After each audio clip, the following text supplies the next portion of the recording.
mpenzi mtazamaji wa Key Home Online TV.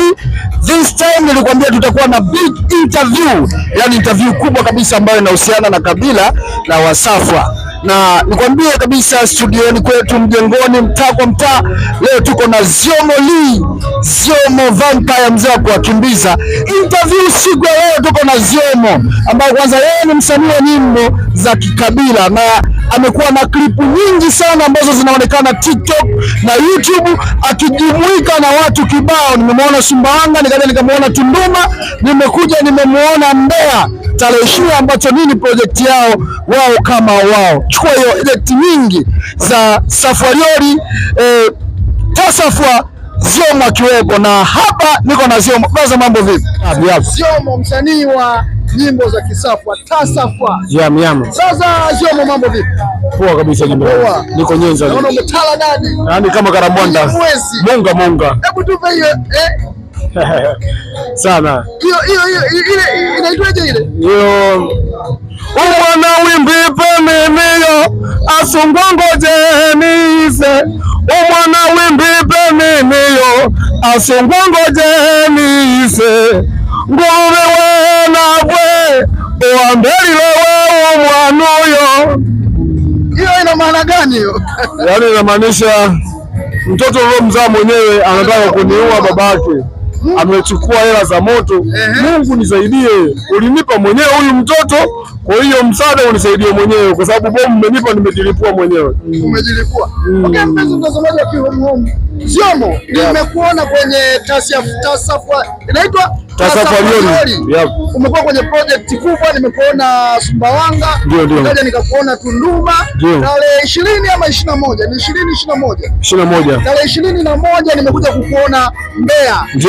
Na hebu niambie hii Tasafwariori inachukua yani ina picha gani? Yani Tasafwariori ni muunganiko wa Wasafwa waliojikubali kwamba wao ni Wasafwa kweli, wako tayari kuzifanya zile harakati za Kisafwa. Aha. Ina maana kuna Wasafwa aina mbili, kuna ambao wamekataa na ambao wamekubali. Yani ni kwamba kuna Wasafwa ambao wanajitenga, lakini kuna Wasafwa ambao wako tayari kusaidiana na wenzao au kuonesha umoja pamoja. Hiyo ndio Tasafwariori. Sasa imekuwa ni changamoto, nadhani wewe umekuwa umri niliokuwa mimi. Before ilikuwa ikionekana kama wewe ni Msafwa, unaonekana kama ni mtu wa ajabu hivi. Lakini this time Wasafwa ndio wamekuwa wana trend sana mtandaoni. Hii inasababishwa na nini? Ile ilikuwa ni miaka ya nyuma, Msafwa mwenyewe alikuwa anajiogopa kwa sababu nini? Wasafwa walikuwa wamejitenga sana. Alafu waliwapa nafasi sana makabila mengine. Kwa hiyo Wasafwa ilikuwa ikionekana Msafwa ni mtu mwenyewe hana kampani, yani yupo tu kama yupo.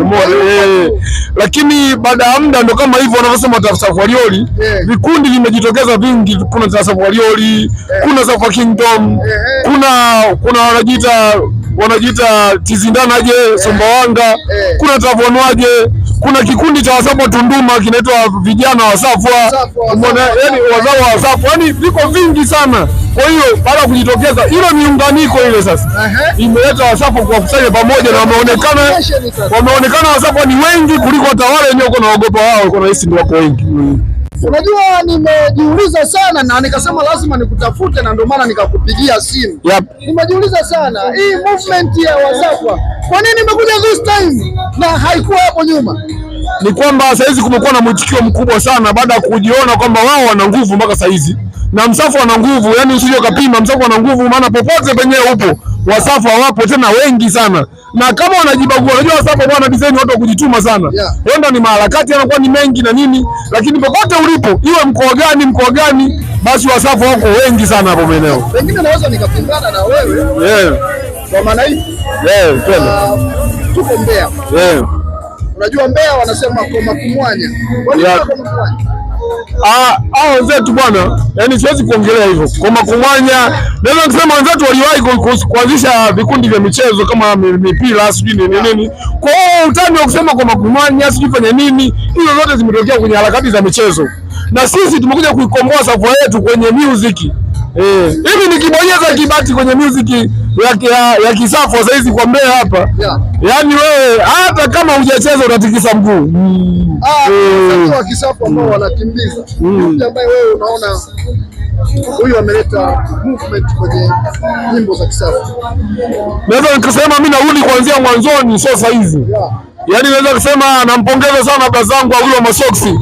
Japo wote wanamchukulia tofauti, yule brother naweza nikasema ni legendary. Halali wanakuambia Awilo ni master. Umeona Awilo na Lima Soksi. Achana na Kidume ni mwanafunzi tu ambaye amekuja baadaye, kafanya ujanja wake akatoka. Lakini kuna legendary mzee wa Nalenja, yule ndo balaa baba. Kuna tofauti kati ya Awilo Masoksi na Kidume wa Mbeya. Yule Kidume cha Mbeya anaweza kusema ni mkinga nusu, ila janja tu. Umeona, lakini Awilo Masoksi ni msafu wa OG.